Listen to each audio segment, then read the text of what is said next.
Debate live. I'm your host, Nathan Oakley, and if you are new to this channel, or you've not done so already, then be sure to subscribe, hit the bell notification icon and join button if you'd like to become a Nathan Oakley 1980 channel member and keep up to date with the Flat Earth debate. If you would like to support the channel, there is a super chat that runs alongside each of these shows while they are live, and there's also a Ko-Fi, Patreon, crypto, and thanks button in the info box below the video. Most importantly, if you'd like to join the discussion, simply mute the page you are currently watching, then click the link in the info box below this video to join the panel and express your views on the nature of Earth. If you do join, please don't swear. If you do, you'll be ejected, and if you are, please don't try to rejoin the stream using sock accounts. You'll be warmly welcome back on the next stream. Please also share the show on social media. Sharing the show obviously increases the live audience, but this in turn increases the chances of a more diverse panel, so please share the show on Facebook and X.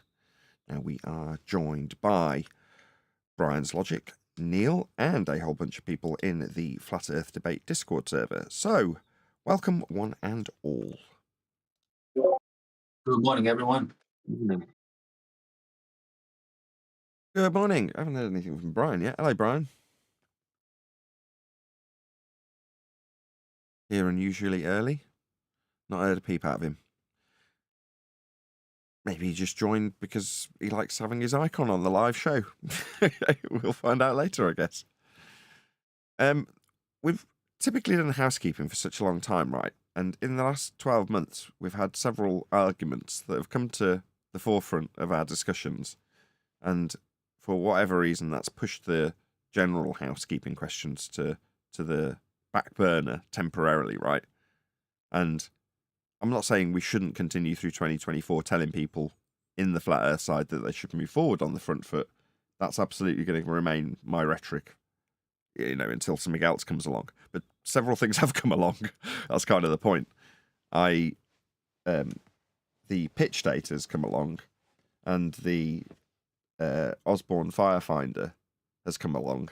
So we've got a couple more Flat Earth proofs that have got practical application, way beyond anything that's been presented previously. So there's quite a few things that don't necessarily mean they're going to make it to housekeeping questions, but it's one of those things that it's nice to keep track of, even though housekeeping was keeping track of a debate that we can say, strictly speaking, doesn't exist anymore. We're talking about hard and fast facts when we talk about Earth being measured flat these days. But I still want to keep track of all of the new things so they don't fall by the wayside. I'm not suggesting that we would forget pitch data, but you might, if it's another excellent argument and something else in 12 months comes up. I don't want us to just forget that we've got this in our arsenal now. Do you know what I mean? So therefore, it should be developed into a housekeeping question. And potentially, so should the other points that we're talking about in terms of moving forward on the front foot. There's got to be a way of conveying that message on a regular basis so that it's not a long, drawn-out disclaimer from me about not having to fight against Earth not being spherical. So, I don't know, I think we've got some work to do in that regard. With that being said, any evidence of the distance to the sun? Any ballers in the Discord channel today?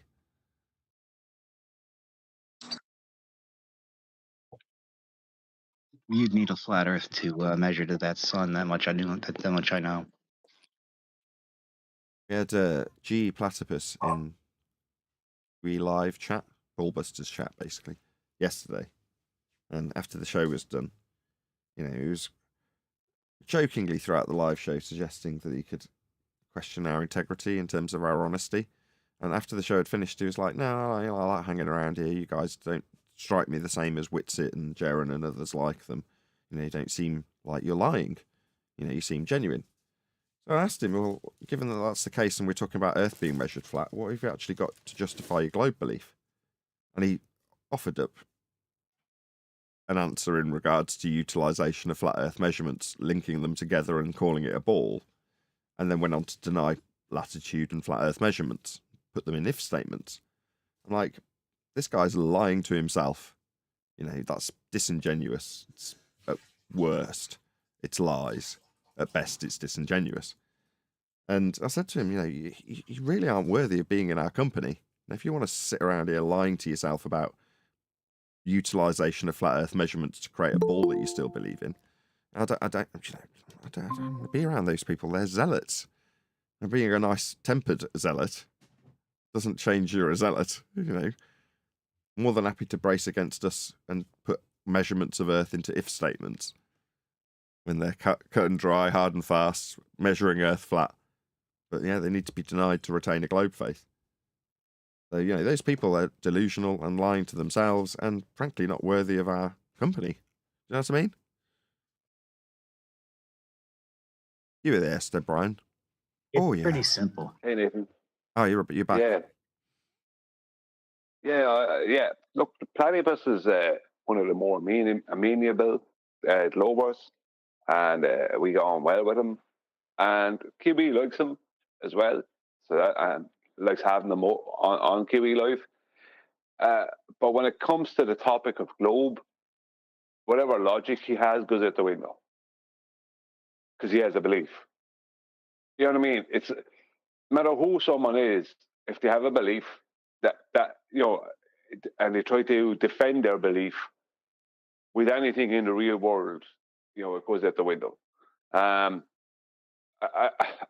know what I was thinking when you were speaking to him? I was thinking, Jesus, I'm glad Nathan is on my side because it's like what you were saying was true. It's like, how can you hang in with us and hear everything we say, but still go back to that paradigm? It just makes no sense. But it's his choice, whatever he does. But when it like what for me, like I don't see how you could do that. Well, there's no introspection going on, so it's difficult to drag it out of him, as I found. He just falls back to type and starts arguing about measurements that are set in stone. You're like, okay, we can do this, but why? You know where this is going to go. You know where this is going to end up. I mean, this was all met with silence and long protracted silences, but you just do kind of think, no, you haven't got enough introspection to answer my questions. I genuinely wanted the answer, right? What is it that's keeping you on the ball? Now, I think when I've in the past assumed that it's societal pressure, I don't know that, and nobody's telling me that. So when you've got somebody who is, yeah, I like hanging around you. Okay, why? Well, because you don't seem like bullshitters. No, we're not. But we're talking about Earth being measured flat. How can you still be on a ball? Without any introspection from him, I can't get the answer, can I? Because he doesn't know.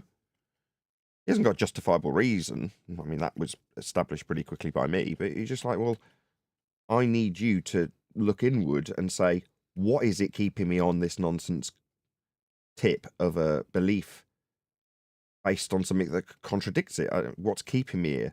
And if it is, no, I see the treatment you get when you accept that Earth is flat, and I'll be ridiculed for it, and I don't want that in society. That's, where I would assume that their brain wanders. But I don't know, and I want to. I want to know what's keeping them there.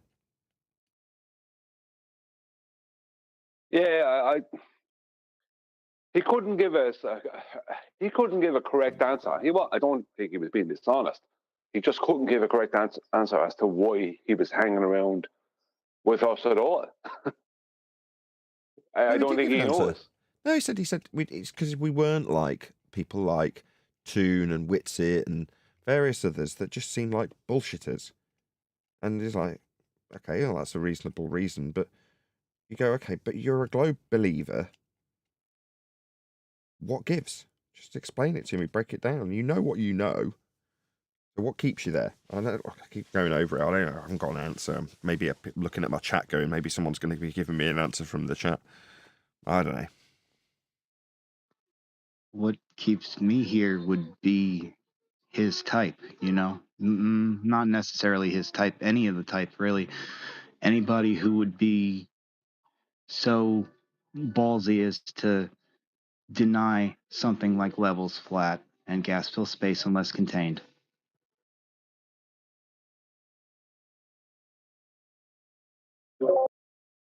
Yeah, someone like platypus, it's very confusing to me. I always thought he was a Effie in disguise, almost like he's literally the only glober who actually never irritated me.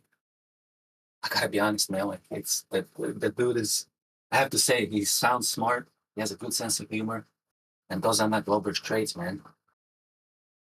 He likes to Probably the hang. most frustrating part. What's that? I said it's probably the most frustrating part is when they're good people or when they seem like they're decent people and smart people, Yeah, a lot of but they just won't let go. yeah. That's confusing part, dude. Because a lot of times he always kind of agrees with Huey. You know, a lot of times his assessments are on point. Um, yeah, I don't know what's his deal, man. And a lot of times, financially supported people on our side with some pretty massive super chats.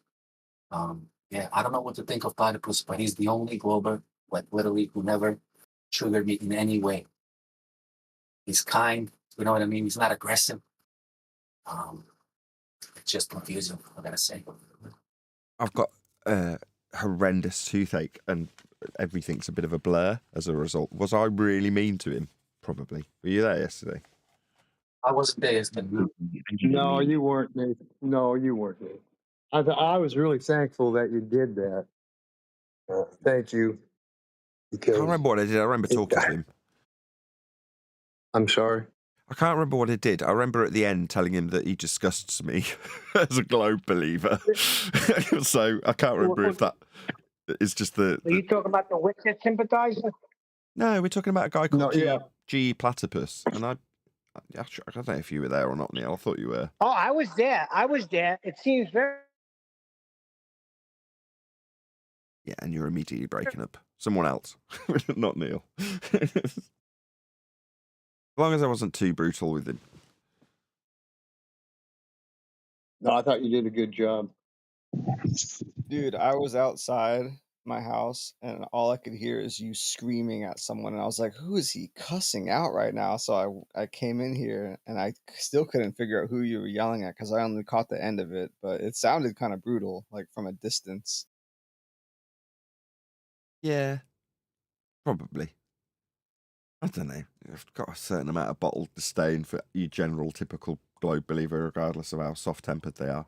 And you guys have got more empathy than you're willing to get to know people, like G Platypus and other participants in the Discord server, and assess them. Whereas I'm kind of indifferent. You know, over a period of time, I might warm to you, but on the whole, I'm not that I don't care. You know, but that's bad in two ways. One, you know, I'm lacking in empathy, but on the other side of it, you think, does that guy deserve to be yelled at? He doesn't know why he's a bull believer. That's all I wanted to get out of him. I didn't. It ends up being him wanting to debate statements of fact, which gets me annoyed and just ends up me calling him a zealot. I do remember exactly what happened now. And he doesn't necessarily need to be on the receiving end of that. Or maybe he does. Maybe hearing it will make him reflect on that. Not that I care, really. But like I say, the only thing I'm disappointed in is I want to know. But people, this is off air, so it's not like I'm doing this for the appeal of the audience. You know, in my mind, I'm thinking, what's stopping you? Is it just because you'll get called a stupid idiot flat earther? I mean, if that is the reason, fair enough. I just want to hear it from him. And I couldn't bear to be a flat earther in society. I'm going to be ridiculed. So therefore, even though I know it's flat, I know it's a ball. Nudge, nudge. That would be a reasonable answer, wouldn't it? But I didn't get that. I'm speculating. It's almost like, how much agreement does it take to get to a disagreement? Kinda. It's just, yeah. If someone thinks cats are dogs and you show them a cat and they tell you it's a dog, how many ways can you slice it up and show them in different ways and describe it in different ways and then get them to agree over and over again and nod along that you're not disguising a dog as a cat, and you eliminate all options that are deceitful or misleading, and you get back to the point where you go, okay, so we're all clear. You understand, I'm not lying to you. This cat is just a cat. And they go, right, yes, got it. You go, so what is it? And they go, dog. And you go, why? Summed up well, yeah. But what else is there? Cats are not dogs. I want to figure a way. I keep mentioning this of leaning into the what difference does it make guy. There's certain guys and gals that react to this subject in certain different ways. One of those guys or gals is the what difference does it make? I've still got to go to work tomorrow. Still got to earn a living. Still got to pay the mortgage. Okay, that guy, I want to lean into his attitude, and it doesn't make any difference. Earth's always been flat. We've always sailed with it flat. We still do. We always fly over it flat. We always sail on it flat. All the maps are still flat. Everything's been charted and built on flat. Nothing's going to change because you know how it's actually dealt with in spite of the religion you held. Maybe you'll continue to hold that religion, but Earth is flat. And it doesn't make any difference. Nothing's got to change because it always was. So I kind of want to figure a way of dressing that up in a more digestible elevator speech. Pitch rather. You know what I mean? It's just a way of... Are cats dogs? Not with a crude example that only makes sense in the arena when I've prefaced it. You can't do that on an elevator. It's the how do you get a guy that you've never spoken to appreciate that nothing's changed? But what nothing changing means is it was always and is and always will be flat. Can you get that into a elevator pitch? Shout out to the chat. 65 people watching. Please share the show. We have actually got a video to cover at some point. A guy who's made tracking data for objects in the sky. So we'll have a look at that shortly. But hello, everybody in chat. Hello, Christian, Rudolph, Oz, TB, Caprica Soul. Who else in there? Price of Adam. You're in our panel. Platypus. Hello, good to see you all. Anybody else I've missed? Yo. Good to see you all. Hello. So yeah, whether or not these things turn into housekeeping questions, I don't know. Certainly one of them, at the very least, has made it into a housekeeping question, basically immediately. Any evidence you can have pitch data on a globe?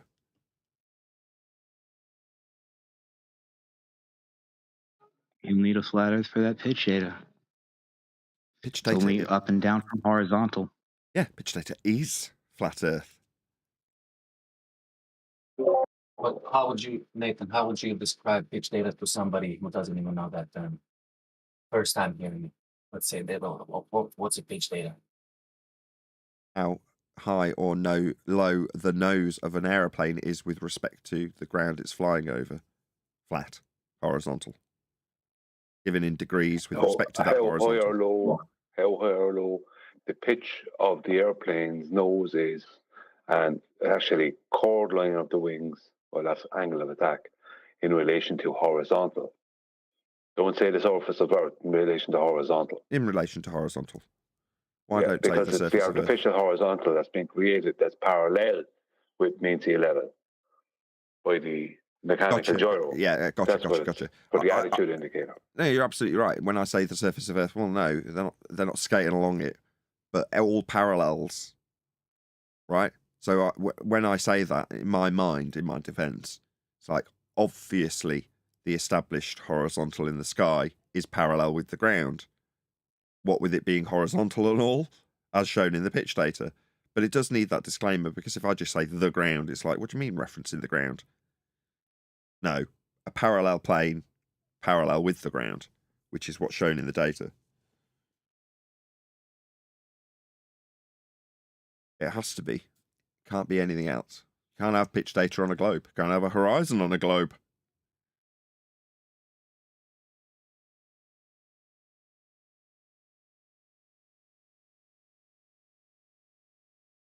That should be a housekeeping question. Is there any evidence you can have a horizon on a globe? Is there any evidence that you can have horizontal on a globe? No, you cannot.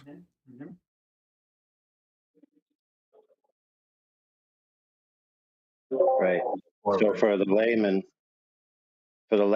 you then have to parse all these terms, because the immediate retort will be, well, horizontal is just a momentaneously rotating reference. Doesn't have anything to do with the ground necessarily. And then you have to have an answer for that. So what's the answer? Pitch data, slap it on the table. Oh yeah, show me this continuous. Yeah, fair. All right, go ahead. Sorry. That's it. I just don't need to do anything after that. Bash! There you go. No, it isn't. Yeah, but you already conceded that it's in reference to horizontal. So if they believe horizontal is momentaneously rotating, and that's their opinion, you could be correct all you want, but you're not going to convince them. So how are you going to convince them? Like, what next argument are you going to make? You're saying if somebody's prepared to Horizontal defy an goes I already axiom. addressed that. Hold on. If somebody's prepared to defy an axiom, what do I do with them next? Is that your question?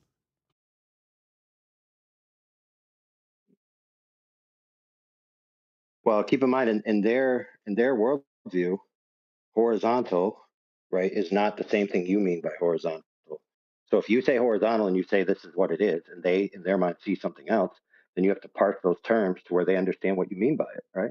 What do you mean by past terms? Do you mean break it down so there's no ambiguity? Correct. Yeah. For example, like the term horizontal, we know in this arena is often misunderstood, much like the word science, and you have to parse it down to be like, well, this is what I mean in this context, and what you're saying is not actually what it is. So you're actually creating relevance for your definitions of the terms with corresponding it to reality. And by the way, they have to do the same thing for theirs. They can't just claim it's the case. They Gotcha. have to parse theirs out too. So you're saying, generally speaking, you have to take a Socratic approach at this point. Right. Yeah. Well, unless they yield. If they yield and they understand your point immediately, then you wouldn't have to, would you? Yeah, if they understand what horizontal actually means by definition and how it's used axiomatically, then no, you're not going to move forward past that point, obviously notwithstanding zealotry. But if they don't, then yeah, you're going to have to go through the Socratic method and define terms with them, so there is no ambiguity. Now, where a lot of people screw up is they don't realize that as soon as the other person attempts to parse out their claim, so they will claim horizontal is momentaneously rotating as an object travels an arced path over the earth, right? That's what their claim is. Now, if they make that claim, that's a cool claim, but where's the evidence that that's occurring? They don't have it. Indeed.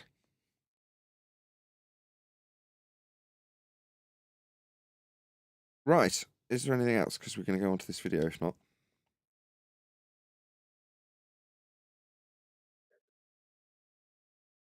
Oh, there was something else. Yes, I do have it. So in the circles that I frequent, there are people that said that the way you worded the housekeeping question isn't forcing them to back their side of the claim like the other ones are, like, for example, any evidence of this or that. So yes, the pitch data thing, is there any evidence you can have pitch data, isn't quite as precise as all the other questions. And so, I mean, I in my mind right now, I can't think of how to reword it particularly, but there's at least some contention out there that there's that wiggle room to where they could just say, oh, well, horizontal is momentaneously rotating, so I don't need to address this question. Because it would be the same pitch data, right? So without that little parsing there, it's not quite as succinct as the other questions. That's all. Agreed. It's had absolutely zero work on it. Oh, sorry, Brian. Go ahead. I have to disagree there. No.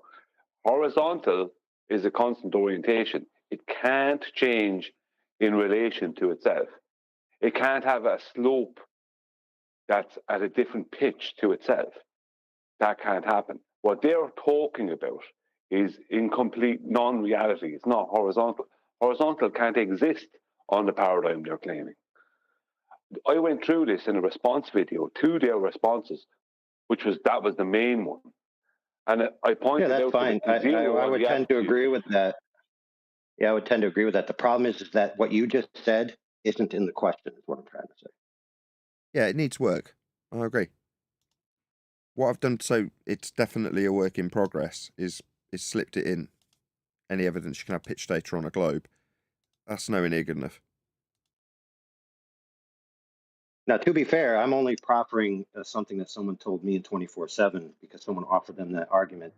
And this person themselves that retorted back to them amended all the other questions, saying all these other questions are precise and they have a certain declarative statement with a certain expectation of a burden of proof from someone who would counteract it. But this one question doesn't seem to be in the same tone. The content could be there, and it probably is there, but just the way it's worded, I don't know. I can't explain what they were saying, but I guess the word might be I totally get ambiguous. it. I totally get it. But Like I say, what is being asked currently is a placeholder. as I said, I would have to disagree, because the whole purpose of saying is, can you have pitch data on a globe? How can you pitch data on a globe? Is that it would require horizontal. And what they're claiming as a horizontal is a series of tangents that are at different degrees to each other, which would also mean, which also wouldn't change what they think it would change in the plane, as I went through in my response video. Because if 0, which is the horizontal on the attitude indicator, decides to change its pitch in relation to what it was, that's not going to change the pitch of the plane, that's not going to have the plane follow it. That's a mechanical reference. If that screws up or does something different, the pitch is going to stay the same. So if that 0 goes down, that's only going to increase the pitch above the 0. It's like they have it in their head that the autopilot somehow that's not what will somehow follow this 0. It's crazy nonsense. That doesn't happen. The pilot would have to be there and constantly follow the 0, because the autopilot's not going to do that. It's going to hold exactly as it was, in reference to the horizontal that it was set at. So when that 0, if that the 0 decides to change its position in relation to its old position, all that's going to do is increase the pitch of the aircraft and cause the aircraft to rise in altitude. The whole thing is a massive disaster. You can see, well, you don't need to see it, but the point I'm making is all their claims, I've heard them all, I've been through them all, and it actually is that simple. How can you pitch that on a globe? You can't, because you can't have a horizontal. Because what they're claiming is not horizontal. That's the problem. Okay. They can't have what they need to have. And even if they did have the situation they're talking about, it would still debunk them, because the plane is not going to follow the 0. The 0 is just a reference. If that changes its position, the plane is not going to change. It's only going to, in relation to that 0, to be a greater pitch above the 0. It's not going to follow the 0 around. It's not. This plane is not psychically connected to the gyro. You know what I mean? It hasn't got a 0 anymore. So what's it going to reference? Anyway, right. Exactly. Yeah. Can I have a suggestion? Earlier you were talking about the fire watchers and how that would only work on the plane. And I was thinking about like railroads and how they would only work on a plane. Maybe a way to improve that question as a housekeeping question would just be to include those two things, or something that would be equal with it, because everything needs the same plane. Okay, there's a reason we don't necessarily use surveying, and that is because it does, in a very literal sense, function locally. Now, I'm not saying it's not an absolute cast iron proof of how Earth is being measured, but there is a subtle difference between... No, Nathan. Go on. No, I have to correct you there. No. You don't use surveying because you never properly learned it. Surveying is a great argument, but I wouldn't mix it in with the pitch stat. Rise over run is an epic argument, and so is the triangles used by geodetic surveyors. It's just a case of it can be very convoluted if you don't understand it, and there's a lot of rubbish that goes with it that cause people to go, well, maybe it would work on a globe, being stupid, when they don't understand what the surveyors are doing. So you have to learn a lot with that. No, you're right. So right. Why, to be fair, I'm not attacking you. I'm just saying you never sat down and learned it. We had this conversation about 2 weeks ago, vaguely, something like that. And we had exactly the same discussion. We just had the hour, maybe 2 hour discussion in 25 seconds just now, which is, I say, nah, it works locally. I think it was QE that said it, actually, not me originally. That was like, nah, the reason we don't use it is because it's typically local, and therefore they can bullshit their way around it relatively easily. And then you put forth rise over run, and that kind of drew a conclusion to it where it's like, oh, well, actually, no. It was when we were writing the book. That's right. We were deciding where it would slip in. And, yeah, you won out in that regard. Yeah, I do remember now. So yeah, we've had this discussion recently, and you're absolutely correct. I conceded then, I'll concede now. You're right, rise over run is an exceptionally good flat earth proof. So yeah, maybe it should be. But the reason that we're talking about that is that's trains. When you say trains, that's what that boils down to. And yeah, back in the day, I absolutely used it. You know, one of my very, very earliest videos was talking about exactly that, you know, where I am in the country and only being maybe 250, I can't remember if it's feet or meters above sea level, right in the middle of the country. So the Midland Oak is just down the road from me, and it's supposed to represent the very centre of England. That's what they're suggesting. Now, there's lots of places that claim that. Regardless, you know, it gives you an idea that I'm nowhere near the coast. And I'm, you know, how high above sea level? So then when you look at the rail network in terms of how it has to function, the gradients that it has to overcome, and if there's something that defies that gradient, they're either tunnelling through it or blasting it out of the way. You know, there's no, oh, well, just get the train to be able to cope with 10 degrees. Nah, it's got to be flat. That's how it's built. So yeah, it's an absolutely exceptional proof back from 2015, but the principles that go alongside it, yeah, as in reference to sea level, rise over run, these things are, you know, absolutely worthy of a housekeeping question. That's just not necessarily been demarcated by an argument we've had with somebody to put it in. But there's no reason why it shouldn't also. Anyway, I want to get to TJ Bowman's super chat because it's maybe going to throw a bit of a spanner in the works because it's a change of subject. So he says, Nathan, Felix Baumgartner should have landed in the Pacific, correct? But landed slightly east of takeoff, ? Okay. No, but yes. In principle, you're right. If you assume that we're on a globe and start making apologies for what a globe should be doing but isn't doing, then you can suggest that he should have landed in the Pacific. Now, I don't know if that's actually correct. I haven't looked it up, but I'm just going to take it as read that you know what you're asking and haven't ballsed up the question, said the wrong place or wrong direction. But let's just assume that he's correct, TJ Bowman, that is. No, it's only the case that he should have done something if you're under the misapprehension and presupposition that you are on a ball, and that ball is a non-inertial turning reference frame rotating at 15 degrees an hour. And you're suggesting that if we assume we're on a ball and we are rotating at 15 degrees an hour, then he should have landed somewhere other than where he did, which is basically where he took off from. Well, yeah, Earth is not rotating under Felix Baumgartner, but in a 2024 style response, I'd say you postulating that isn't necessarily something that I would advise.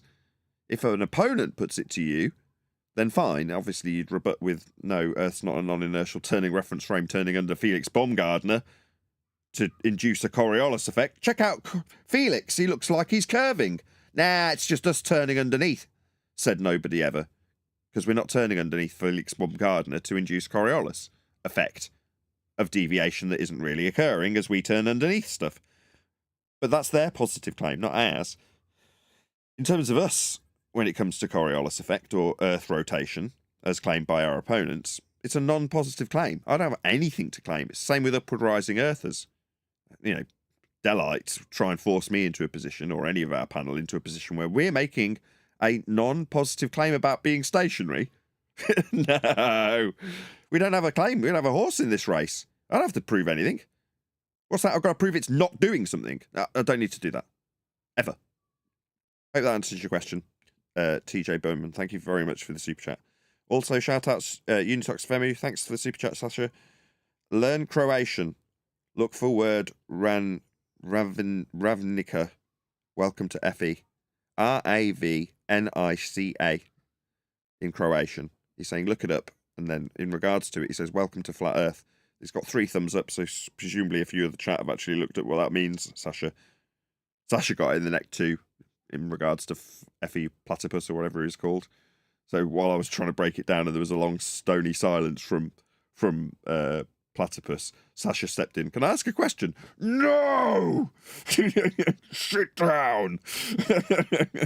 Sorry, Sasha. It was off air, it didn't get recorded. 83 people watching. Please share the show if you've not done so already.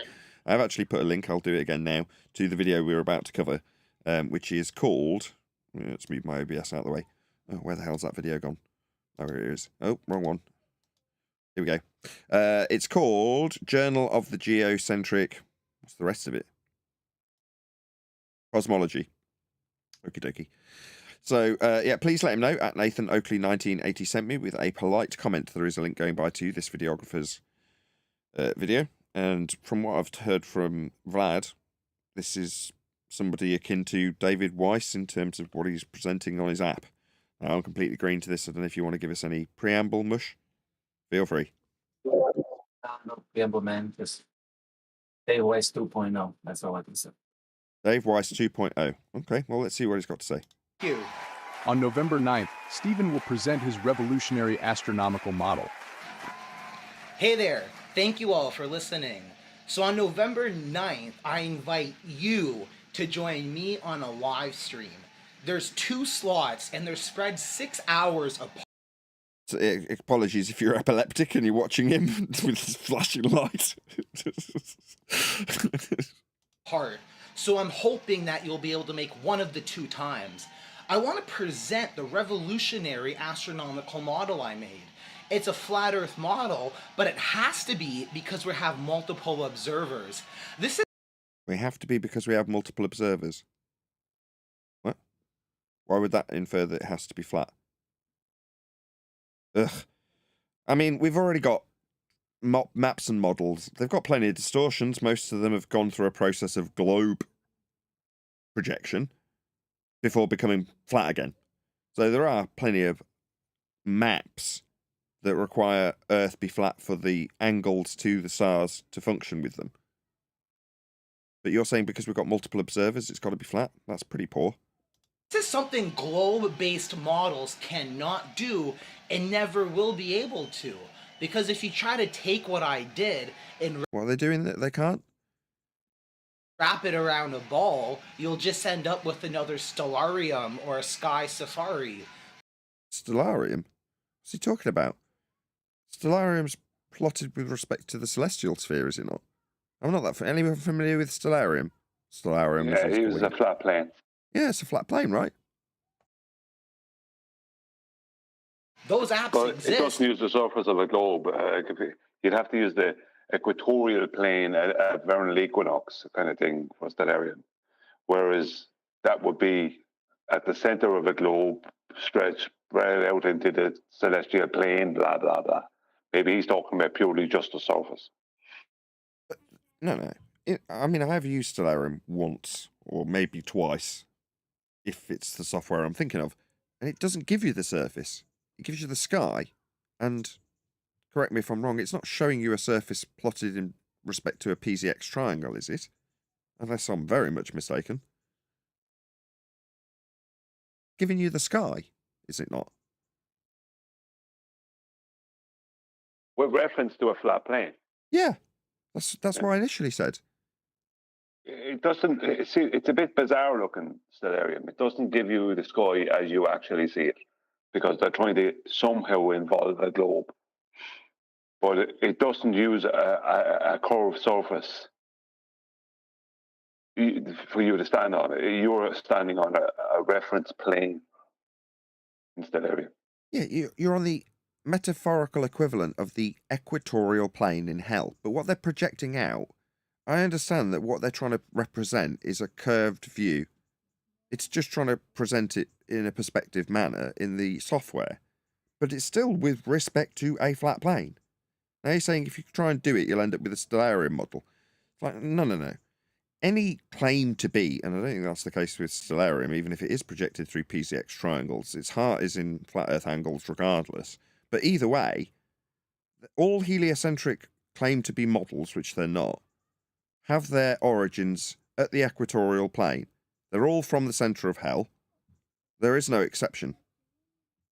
So when he's saying that they won't function, I hate being put in a position where I've got to defend what heliocentric quote-unquote models, I'm not calling them that, will or will not do. And when he's juxtaposing it with his model that he says can do something a heliocentric model can't, you're like, why are you doing this? I mean, I'll take a heliocentric assertion and turn it into a flat Earth win because it requires certain aspects that are measured flat to function. That's where its origins came from. So to say that it can't function in a flat manner, when I know damn well that that's how it's how it's created in the first instance, flies in the face of what we're putting out there currently. Now, I know why he's doing it. He's saying, I can do this flat and the globe won't work.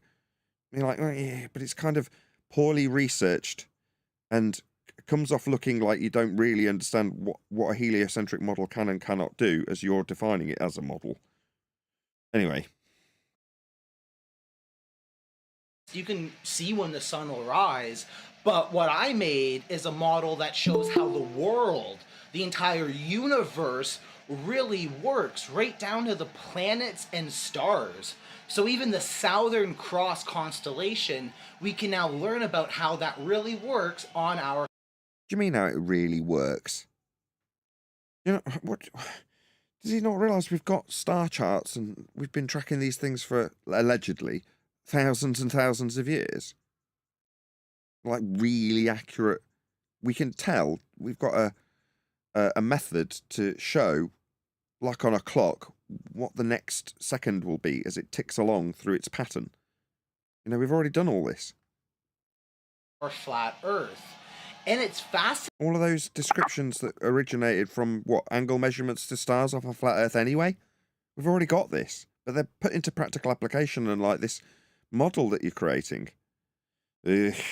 That model. Go on.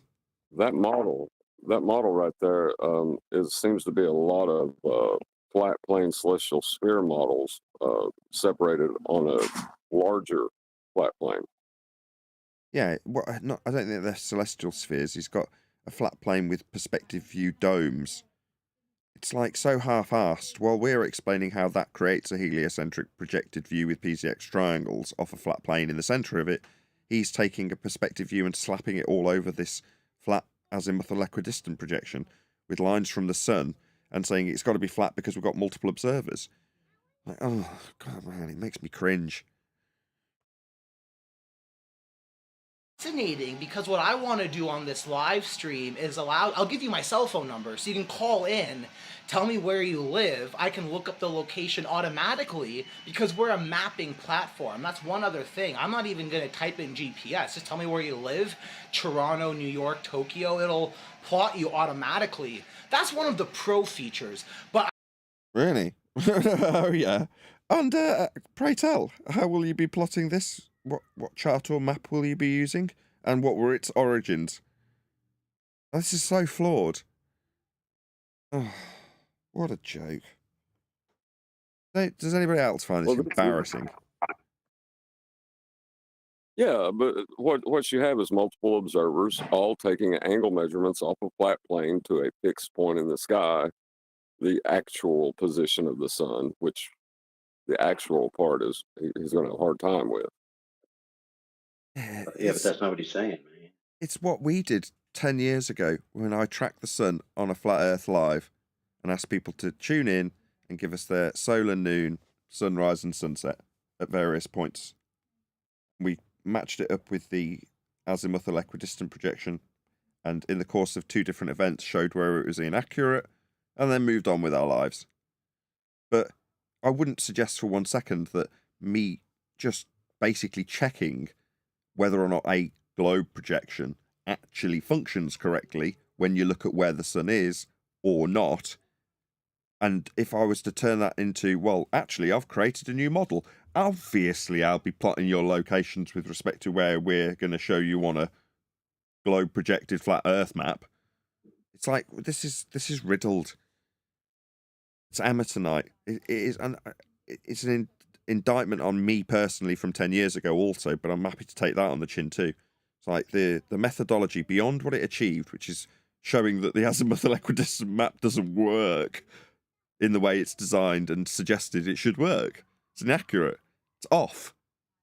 Yeah? It's supposed to be tracking where the sun will be. You can call it a glorified sun clock if you like, the azimuthal equidistant projection. That's why it's got, like, on the, I think it's called the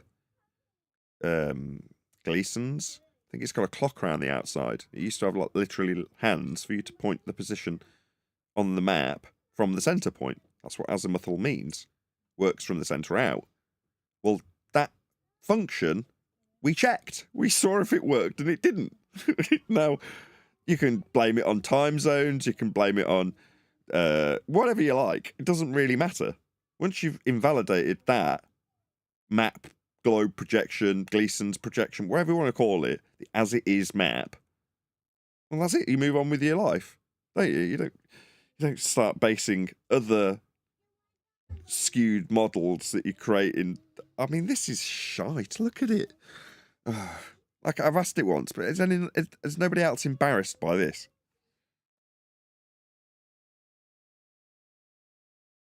Clearly not. Is this guy a flat earther? Go on. Is he a flat earther?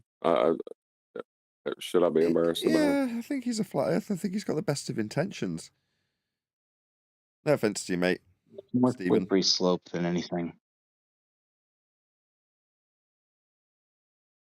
All right, let's I hear a mean, little it's bit not more. like embarrassing, but it's like, okay, you're in dangerous territory. Yeah. Well, maybe he might have a point. You don't know. Like, he might have a point in what he's saying. Yeah, okay. I haven't researched everything he's showing. So he might have done a lot of research. But the problem is, it depends on the map he's using as well.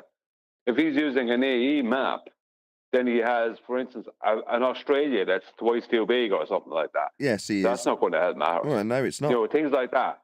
Yes, he is, and no, it's not. Yeah, exactly, Brian. It's on the picture that he's using. So, okay. I want everyone to have the free app. That's what's down there in the bottom corner. It's a free app with the sun and moon because I believe education is important. The entire world needs to have this app.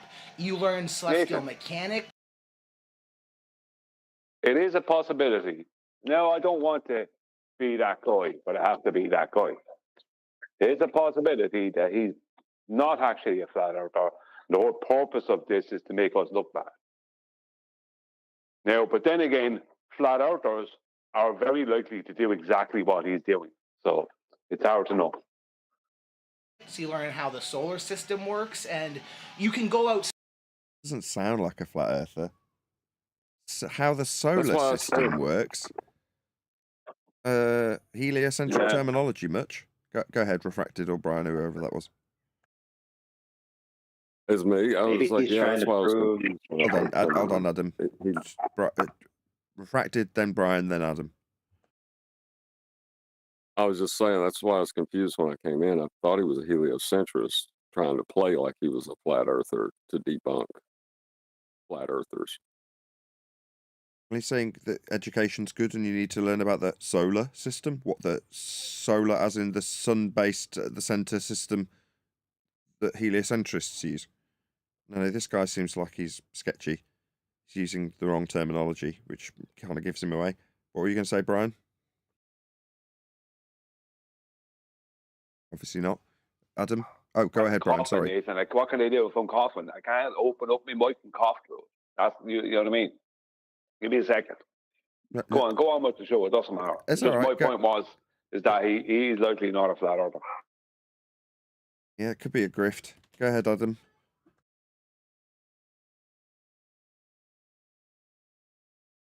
Was it Adam in Discord that wanted to get a word in? There is no Adam, only Zool. Let's move on. And the app will. Go on. Was that someone that wanted to get a word in? Yeah, I would say people have tried to do this before. Like, if you remember Decimal Z or Dr. Zach, he was involved with the FE core back in the day. And he and some of his crew attempted to do a simulation in a computer of a star field that was planar in nature and how it would then appear through perspective effect to have essentially, for lack of a better term, a personal dome from each bystander, right? So if you make certain assumptions about the nature of the stars relative to the Earth and the angles at which you see them based on a sole instance of viewing it without coordinating other people's instances, then you could make like a quote unquote crude model of what you think is going on. But of course, you have to parse out your assumptions, whether they're true or not. So people on the globe side, like for example, Walter Bislin tried doing the personal dome. Other guys did this before. So if this guy's trying to advance essentially a perspective dome and how we see the world relative to a flat plane, which, by the way, they have to do anyway when they convert the globe model into the plane of reference, right? So he's not entirely off base, but based on some of his quirks here, it does seem like he's a little bit out to lunch.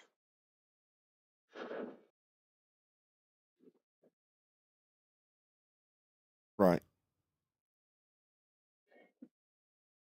Like, this is the one thing that I will never be able to hit in my head, you know, is just imagining myself somehow as like a light speed going. What is speed of light? I know, but if I could see the stars the entire way, my entire night, if I could see those things go in a circle or something like that, if I could reconcile what I see, which is just an arc in the sky, with that, I could maybe make some sense out of it. But right now, I'm just trying to really learn more about the stars, I guess, even though they have nothing to do with what we're on, which is always going to be from level. I know that part. Well, you say they don't have anything to do with what we're on, but we know where they're above at a given time because we can measure them with respect to a flat plane. And where they're above is critically important for navigation. So you could say in isolation what they are, that twinkling light, if you don't say anything about it other than that's a twinkling light, well, no, it's in the sky. So obviously it's not the ground, it's the sky, it's got nothing to do with it, right? Well, no. At night, when you literally stare up at your zenith directly above you, if there's a star directly above you, then that's a useful tool to know that that's a position on the ground that it is above. That's the basis of the navigation system that we've used and created the maps with in the first instance, and then created the globe from them. So it's critically important that they associate themselves parallel with the ground at all altitudes that we measure angles with them, so that we can use that principle to navigate. Shout out to Platypus. Says, took it all with a grain of salt. You have a toothache. He's making apologies for me. I've been around you for several years because I like debate. Most recently for tearing apart ether. Ah, fair enough. Good on you. Well, I apologise if I was a bit harsh with you, telling you that I despise you. That wasn't necessary. I don't. Just reverting to type. In the same way I was criticising Witsit in the live show that we did on QE, saying when he's saying, you just want to call me an idiot, and Neil's in the background going, no one's called you an idiot. He's conditioned, right, from dealing with anti-flat earthers when they don't understand his fast-speaking nonsense and they can't keep up with it, and they revert to calling him an idiot. So his response is, I'm not an idiot, that's all you've got. But in this particular circumstance, he hadn't done that. With me, with G. Platypus, I just reverted to type, you're a zealot. Admittedly, I'll take him to a place to justify calling him a zealot, but it was a bit over the top. In any event, thank you for the super chat. Really appreciate your support.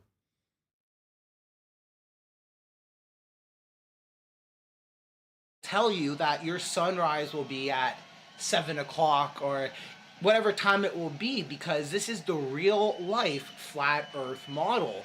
So it knows everything around, and you can test it yourself. I'm the one who developed this.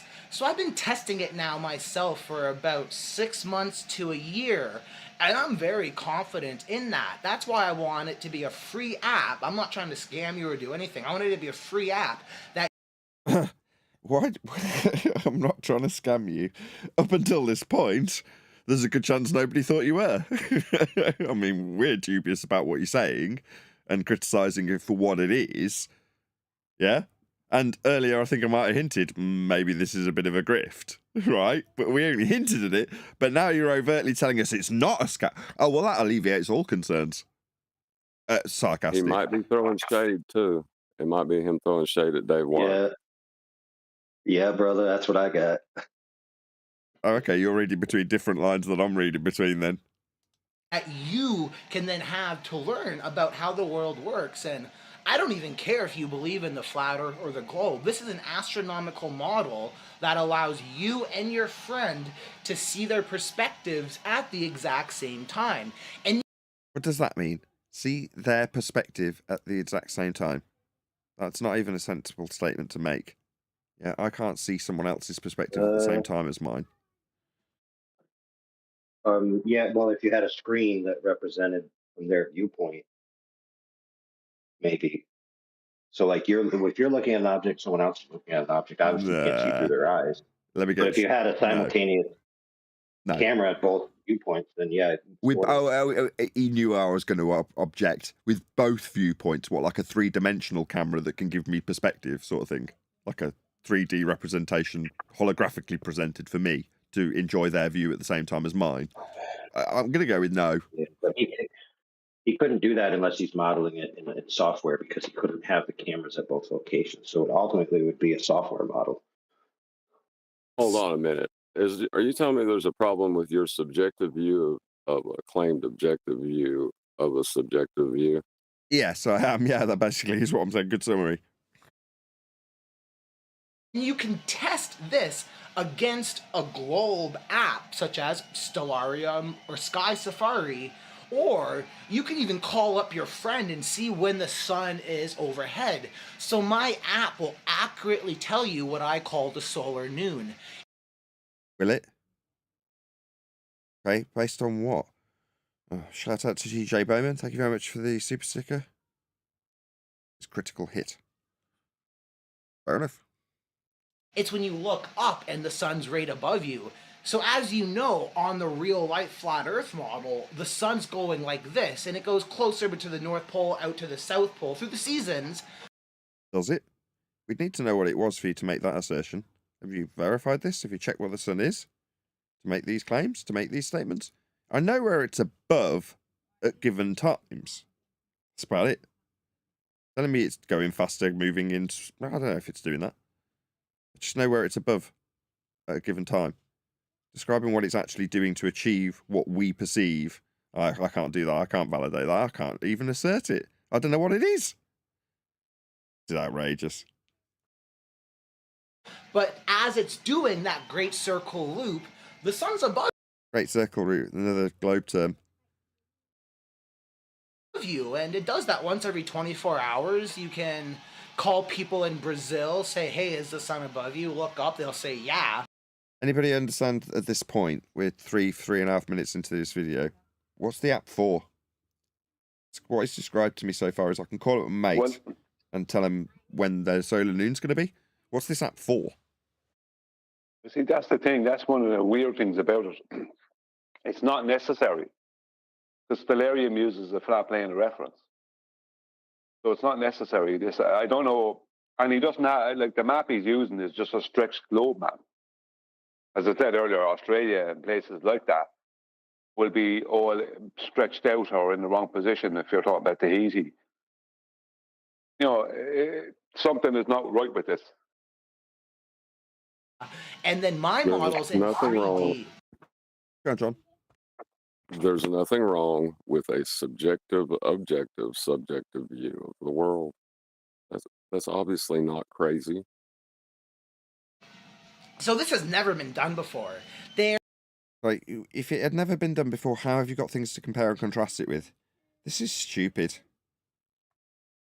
There is like 2D bird's eye view apps that are also accurate, but they're limited.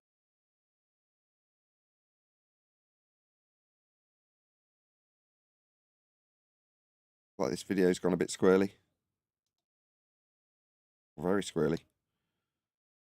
Can you guys still hear me okay? I can hear you, yeah. Okay, well, this video's gone...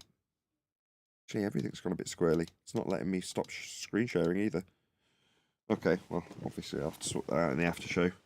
That's going to be where we end, because I think Google's crashed. Oh no, there we go, I've got it back. No, it just doesn't work anymore.